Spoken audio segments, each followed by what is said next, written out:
Come on, Snake.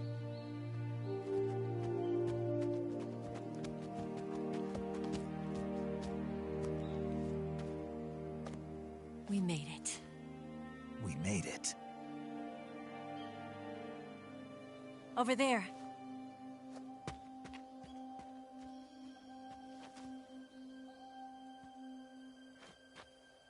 It's the boss, isn't it? I'll go get the wig ready to take off. Right. I'll leave you two alone. But come back in one piece, okay?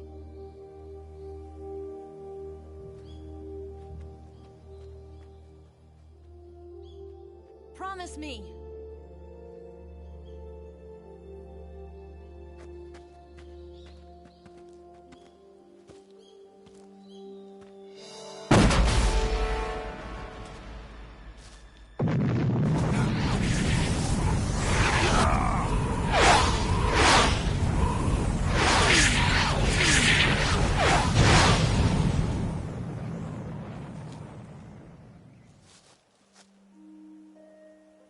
Life's end. Isn't it beautiful? It's almost tragic. When life ends, it gives off a final lingering aroma. Light is but a farewell gift from the darkness to those on their way to die. I've been waiting, Snake, for a long time. Waiting for your birth, your growth, and the finality of today. Boss. Why are you doing this? Why? To make the world one again. The world used to be whole. But with the end of the Second World War, the philosophers began to fight amongst themselves, and the world was torn apart. The Cobras, my comrades who trained and fought alongside me, were torn apart as well. The foibles of politics and the march of time can turn friends into enemies just as easily as the wind changes. Ridiculous, isn't it? Yesterday's ally becomes today's opposition. And this Cold War?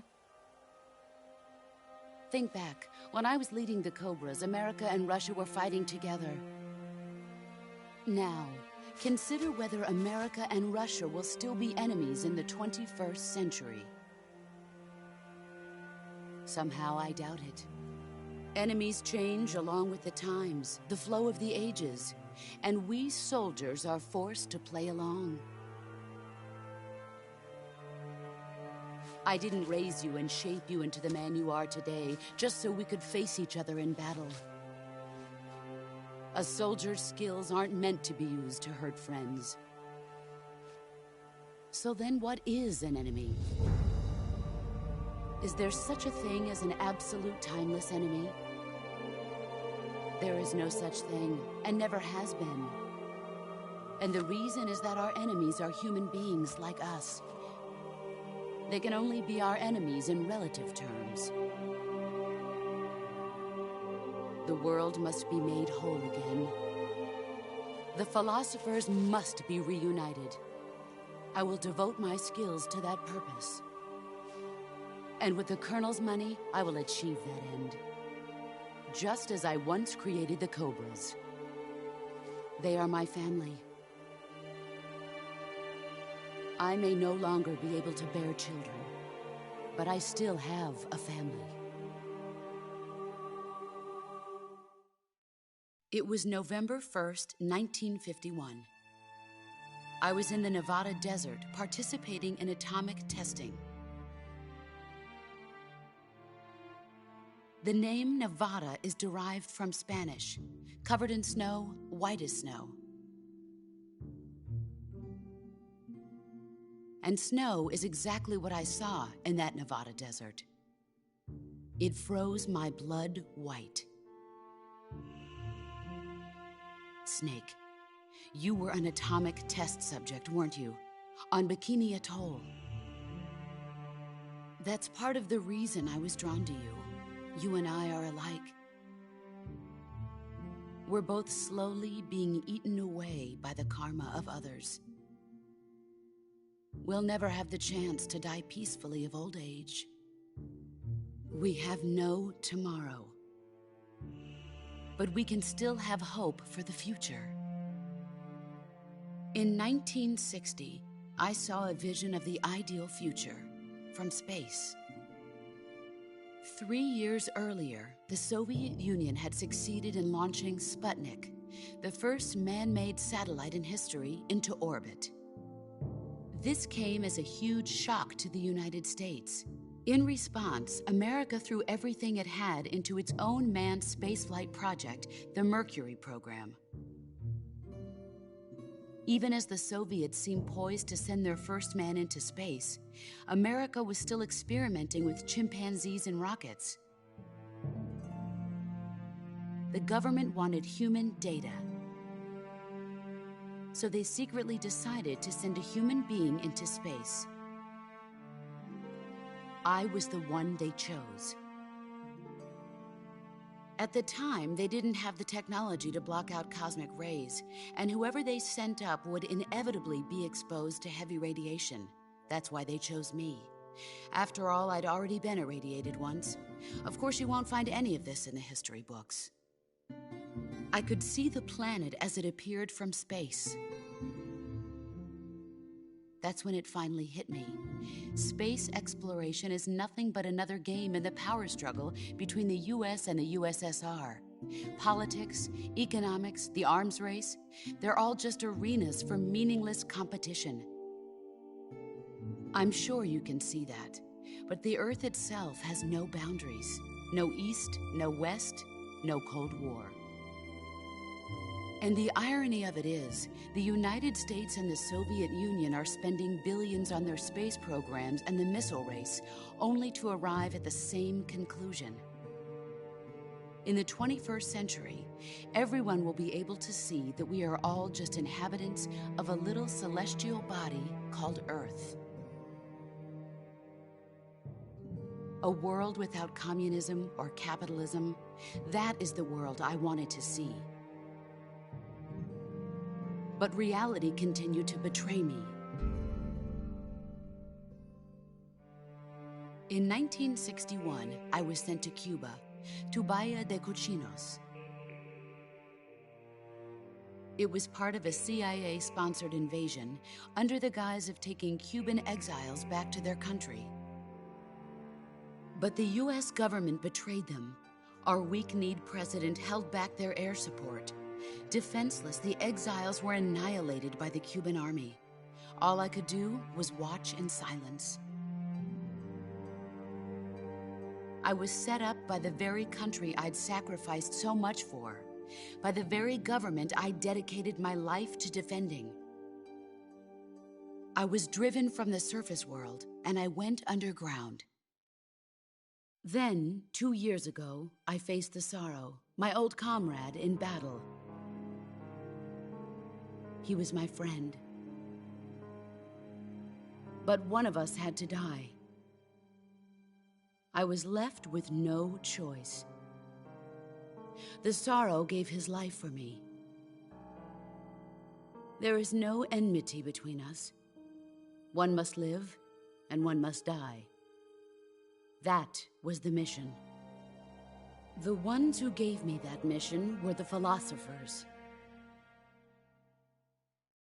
Early in the 20th century, the true holders of power in the United States, the Republic of China, and the newly formed Soviet Union gathered together in a secret meeting that would later be known as the Wise Men's Committee. The secret pact they formed there marked the beginning of the philosophers. But the last of the original members died in the 1930s. After that, the organization began to run out of control, and the Wise Men's Committee degenerated into a mere shell of its former self. The philosophers of today have no sense of good or evil. Their influence extends to countries and organizations involved in every aspect of every war. They have become war itself. That's how they operate. The sacrifices of war cause a shift in the times. This shift leads to renewed conflict, and in turn triggers the next war. Like a nuclear chain reaction, each conflict sparks countless others, forming an endless spiral that will continue on for eternity. Do you understand what I'm saying, Snake? By consuming me and you, the philosophers intend to keep that cycle going forever. It was my father who explained all of this to me. He was one of them. You see, I am the last remaining child of the philosophers. But after he revealed the truth, my father was killed by that same shapeless, formless organization. And my father isn't the only thing the philosophers have taken from me. In June of 1944, the Cobras and I took part in the landing at Normandy. We'd been given a top-secret mission to locate and destroy enemy V-2 rocket installations. I was pregnant at the time. The sorrow was the father. I gave birth on the field of battle. A beautiful baby boy. But my child was snatched away from me by the philosophers.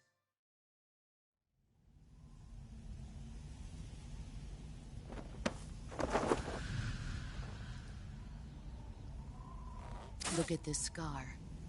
This is proof that I was once a mother. I gave up my body and my child for my country. There is nothing left inside me now. Nothing at all. No hatred, not even regret. And yet sometimes at night, I can still feel the pain creeping up inside me, slithering through my body like a snake.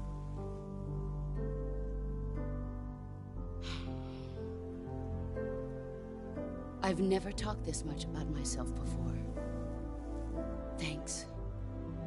Thanks for listening to me.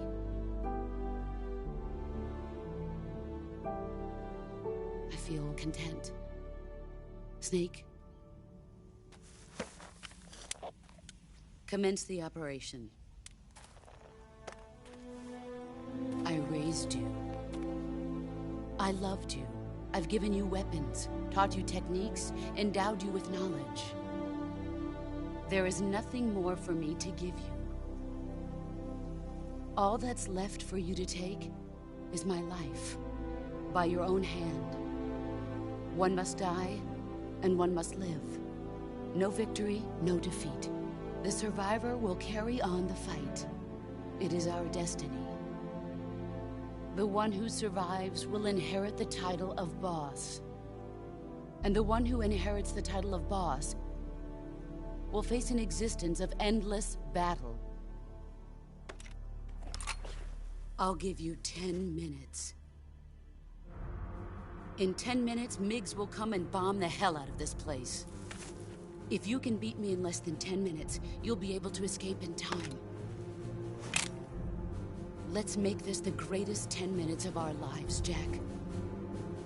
Boss. You're a soldier. Finish your mission. Prove your loyalty. Face me.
Move or you're dead.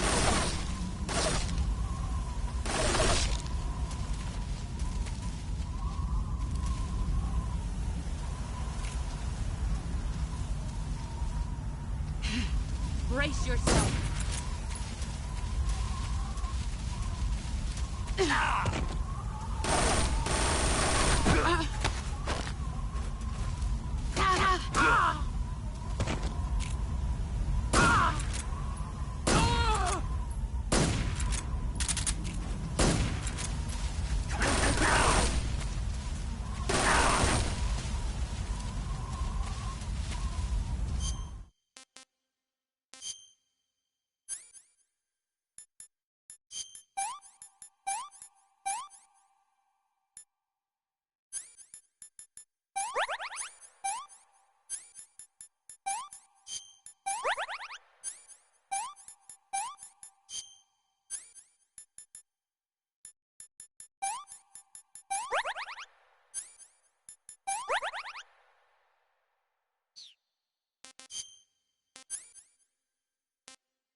Here I come!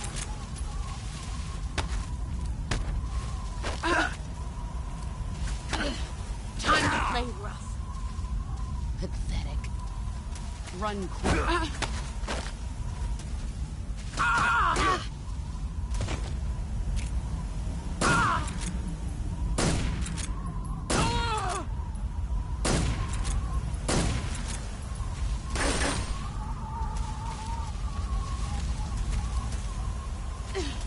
Brace yourself.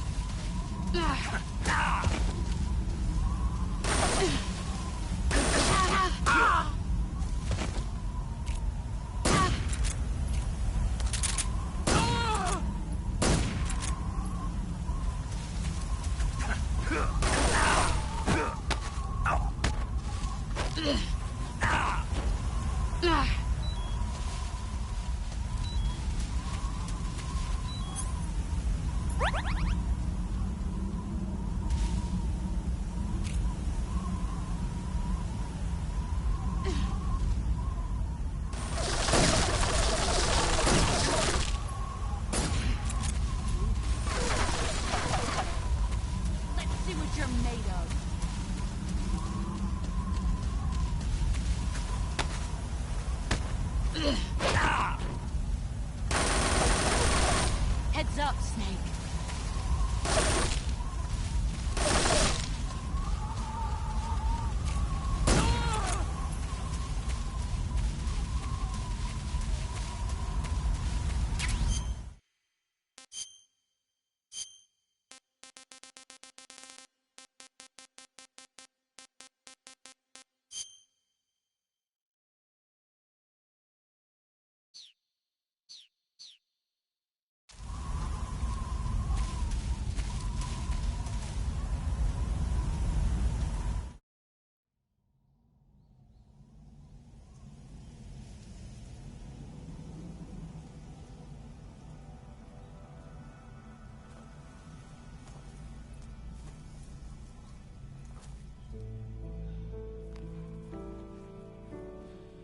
Take this.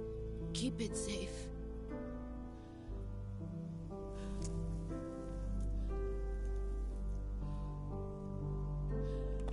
It's our only hope.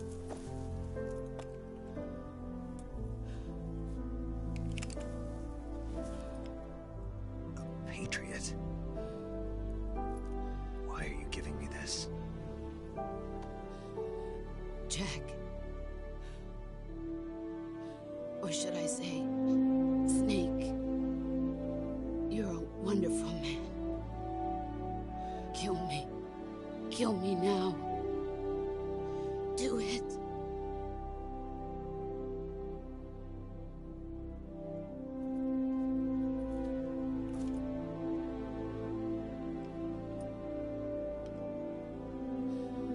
There's only room for one boss and one Snake.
Ready to go, Snake?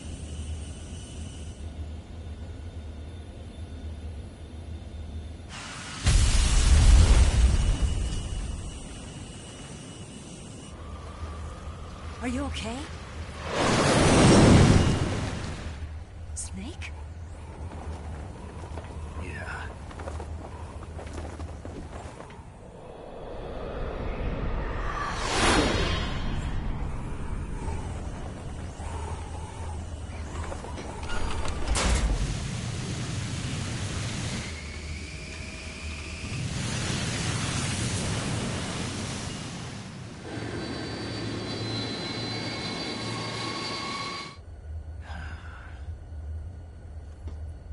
I told you you could trust me.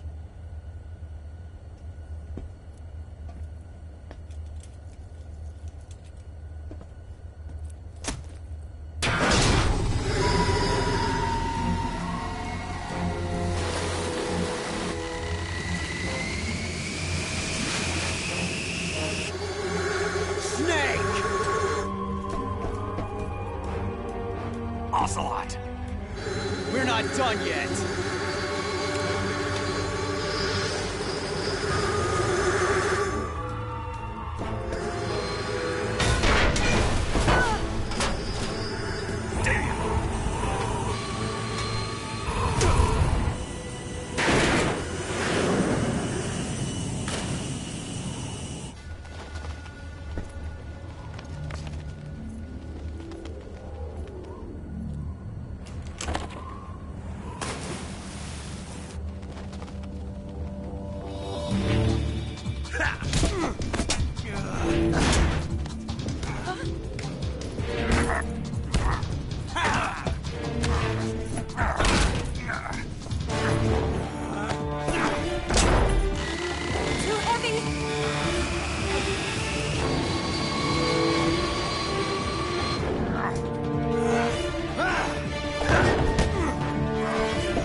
Snake, try to remember some of the basics of CQC.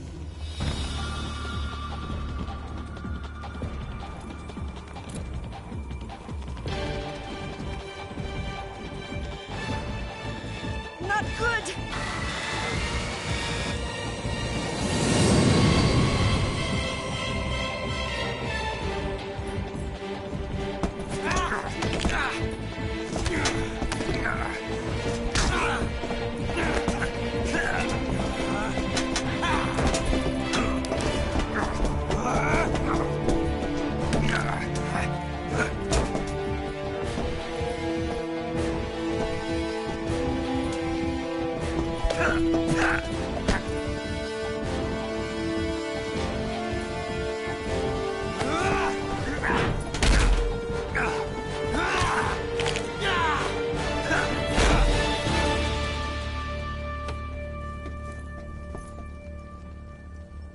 I picked up a few new moves.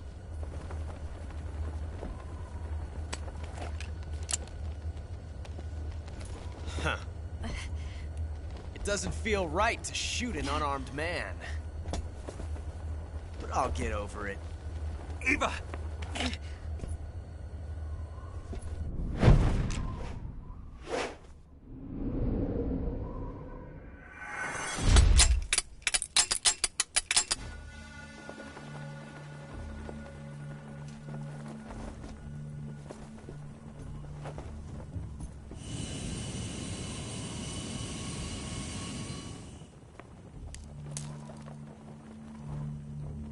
What do you say to one last showdown? Yeah, all right.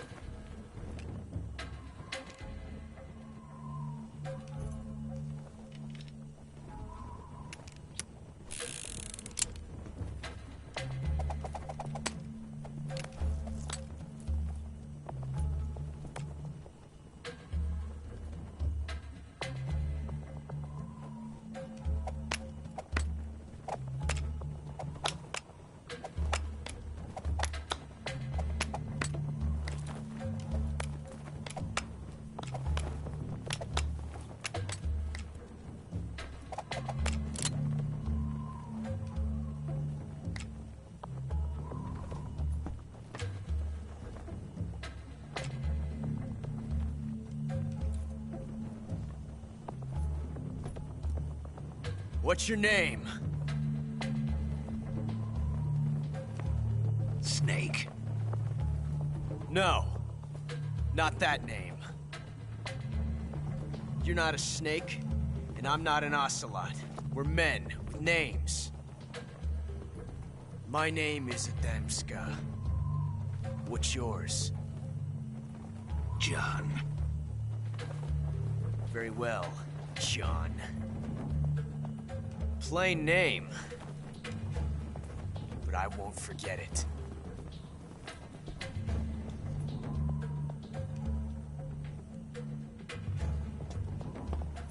Come on!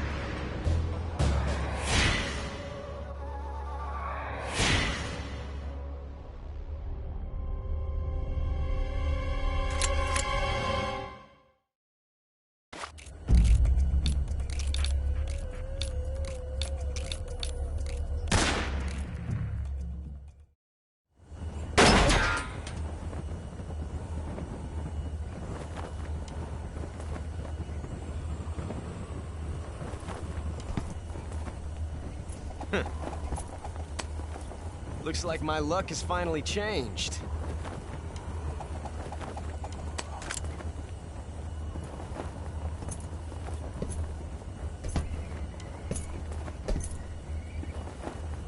Till we meet again, John.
We made it. Yeah, we sure did.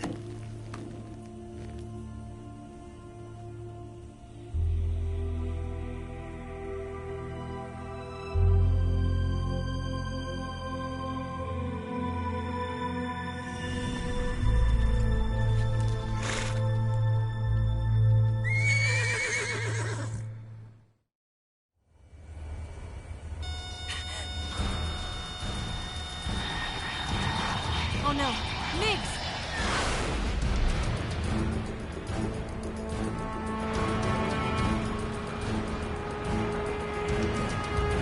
There's no way out! What are we gonna do? We've come too far to let them stop us now. Those things have got to be armed. It's no use. There's no way we can outmaneuver them.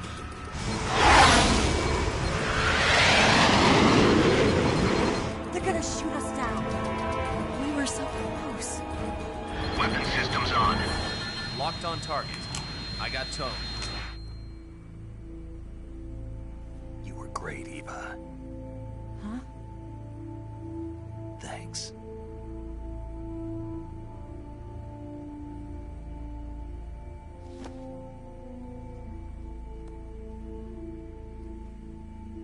Bulk 19, this is Control. Stand by for a direct order from the chairman. Bulk 19, return to base immediately. Do you read me? This is a direct order from Comrade Khrushchev. Return to base immediately. Bulk 19, do you copy? Understood. Aborting mission. RTB.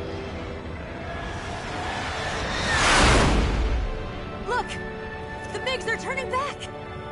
Woo!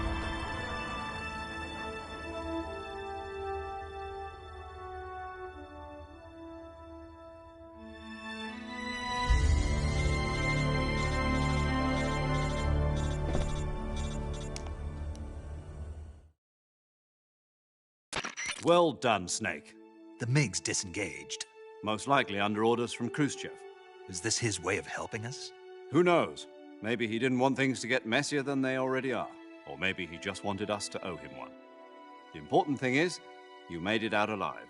As long as Khrushchev is with us, I don't think they'll be coming after you. It should be smooth sailing all the way to Alaska. I'm sending someone out to Galena Base to meet you. To meet me? The DCI and the President himself are waiting at Langley. Don't keep them waiting.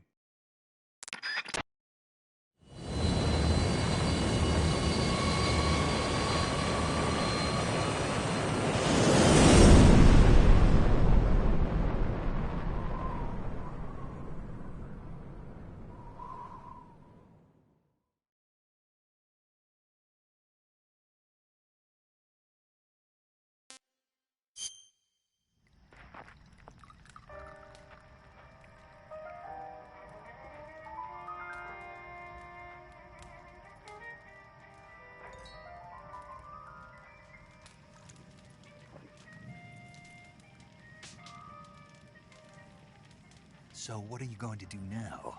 Go back to the KGB? What do you want me to do? Did you ever think about coming back to America? I can't go back. I've left America behind me. But you saved this country. I didn't do it alone.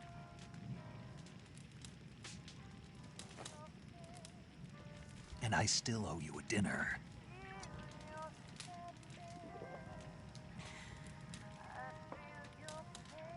Is that part of your mission too? Or is it an order? Or is it an invitation?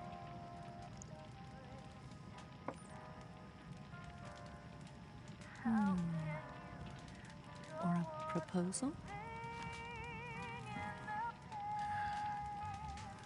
I don't take orders from anyone now.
Scholars tell us that the first spy in history was the snake in the book of Genesis.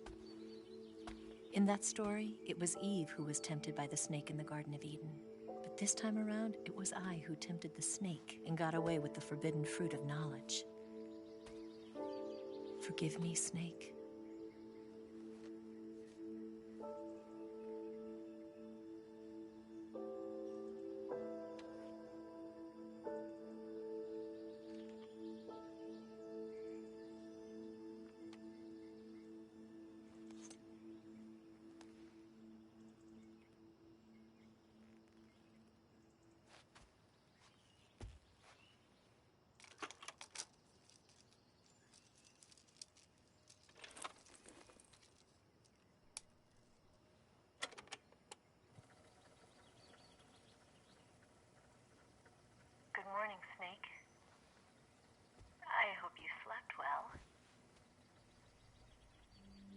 of all, I have to apologize.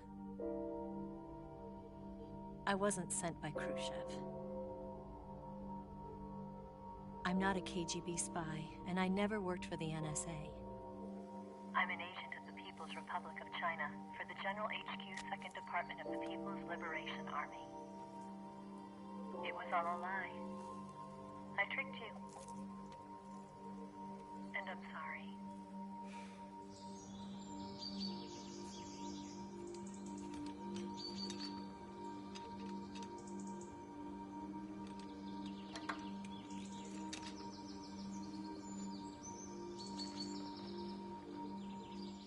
The philosophers still exist in China, too.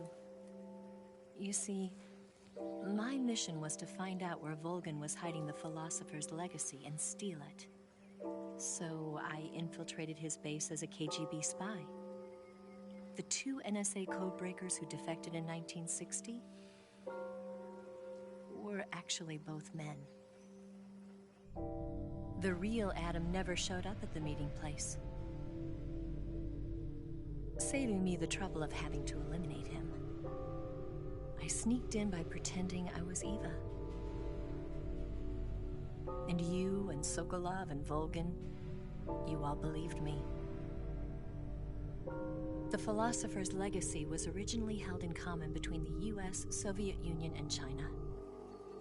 We couldn't let the Russians and the Americans take it all for themselves. The Chinese government had its eye on the legacy, too. I got the film containing the legacy, and also the nuclear missile launch data from the Shagohod.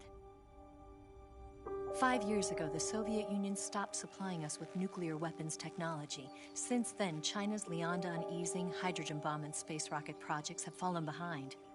But with this data, our country will be able to develop its own nukes. We'll create a deterrent force to rival those of the US and Soviet Union. Everything has gone according to plan, thanks to your help. I, too, am one of the philosophers. I'm an agent of the philosophers, a graduate of one of their charm schools. I was raised in a joint US-Soviet-Chinese facility to become a sleeper agent. This was before the war. Back then, they were collecting children from all over the world. As a result, I'm indistinguishable from a native-born American. So it didn't surprise me when you and Volgin couldn't tell the difference. But she knew right from the beginning. She knew because before the war, she was at one of the philosopher's schools too, as an instructor. The boss was the only one I couldn't fool. She was the only one who knew I was a fake. She told me everything. Why did she open her heart to me like that? At the time, I couldn't understand it. But now, I think I do. Snake. She wanted you to know the truth. She chose me to tell you. That's why she saved my life. I've lied to you so many times, but not this time. My orders from the government were to obtain the legacy and to eliminate everyone who knew the truth about what happened. In other words, I'm supposed to kill you.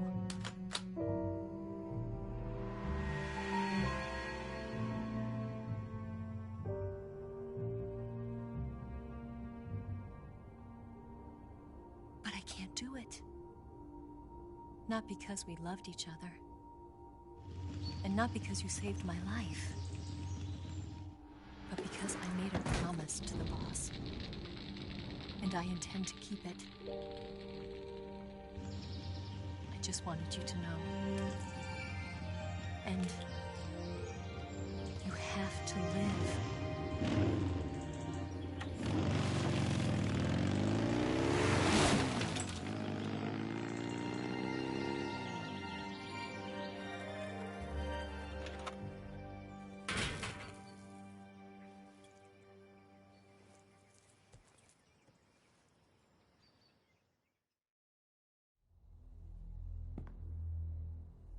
Snake, listen to me. She didn't betray the United States. No, far from it. She was a hero who died for her country. She carried out her mission knowing full well what was going to happen. Self-sacrifice. Because that was her duty.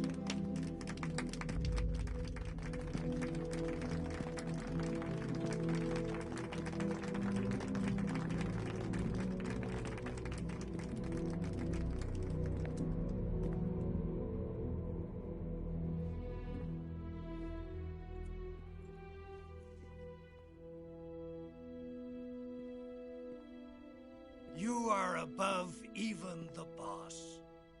I hereby award you the title of Big Boss.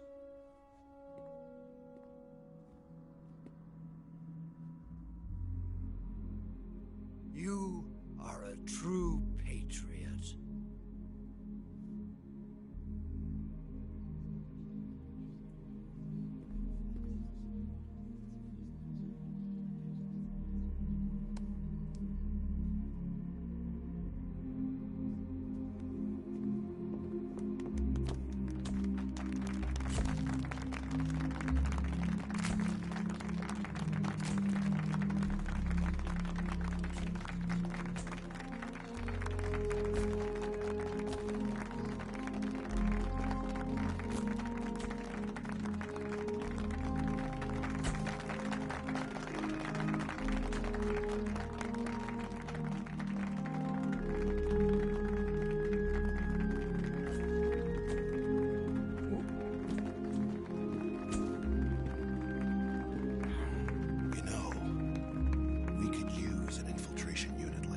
In the army. Someone like him to handle our top secret sneaking missions for us.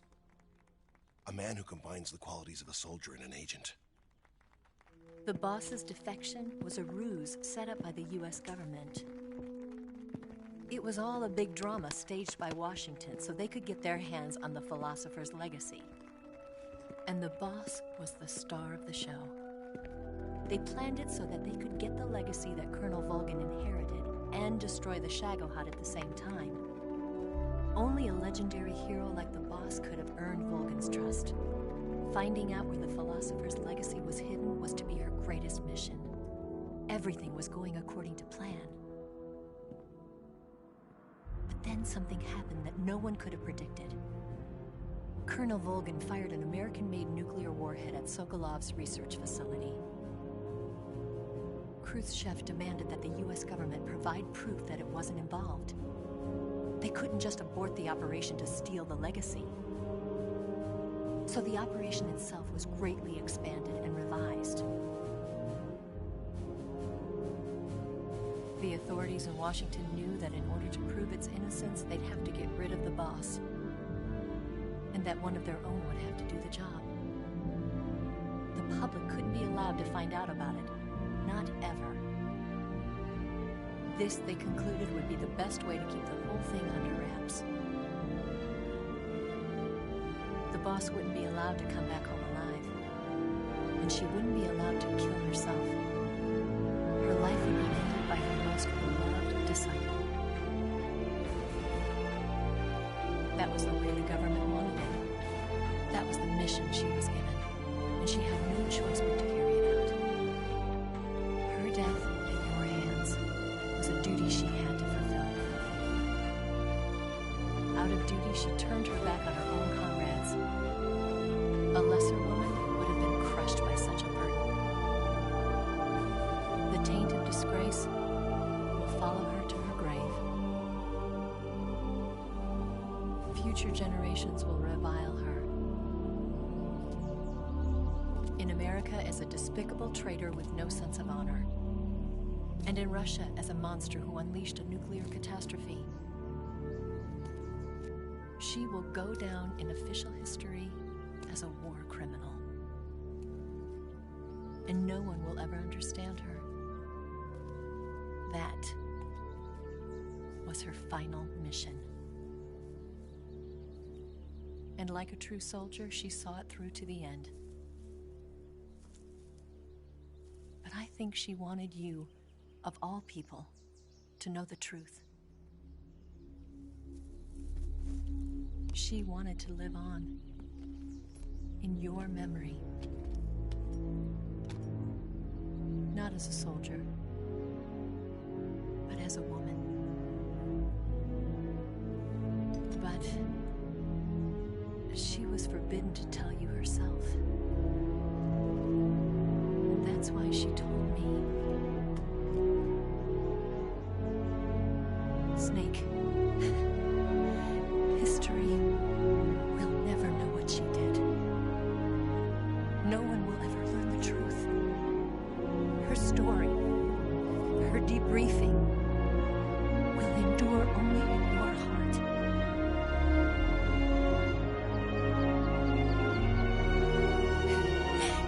Everything she did for her country. She sacrificed her life and her honor for her native land. She was a real hero. She was a true patriot.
Yes, Grozny Grad and the Granin Research Facility have both been wiped out without a trace. I understand, sir, but they were necessary sacrifices. Yes, the CIA has taken care of the boss themselves. I believe the White House will be satisfied. Khrushchev is finished. Your time has finally arrived. Yes, the American president is relying on us to keep a lid on the whole affair. We've got him by the balls. It should make a valuable trump card in future negotiations. Yes, Chief Director, of course. I'll keep the KGB informed.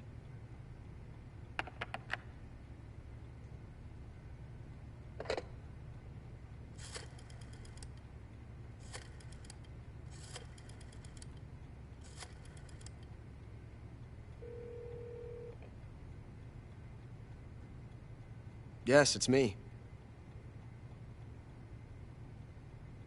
The boss has accomplished her mission. The philosopher's legacy is now safely with us, in America's hands. With this money, yes, the philosophers can finally be revived. The film we handed the Chinese was a fake. Peking must be in an uproar right about now. I'm afraid so. Only half the money has made it back to the United States. The KGB must still have part of the legacy. Yes, the weapon has been reduced to ashes. That's right. Grozny Grad has been obliterated by the Davy Crockett we brought in as well. Yes, that was the boss's work too. Speaking of which, I've obtained something from Granin that you might find interesting. It's a revolutionary new nuclear attack system. Perhaps it might just come in handy someday. Yes, we have Snake to thank for that. Khrushchev believed it as well. Yes, they bought our story. I don't think they'll be making a fuss. The secondary alert has been lifted as well. And the Soviets still haven't discovered my true identity. They have no idea that I've been triple-crossing them. I will continue my activities as a contact for the new government.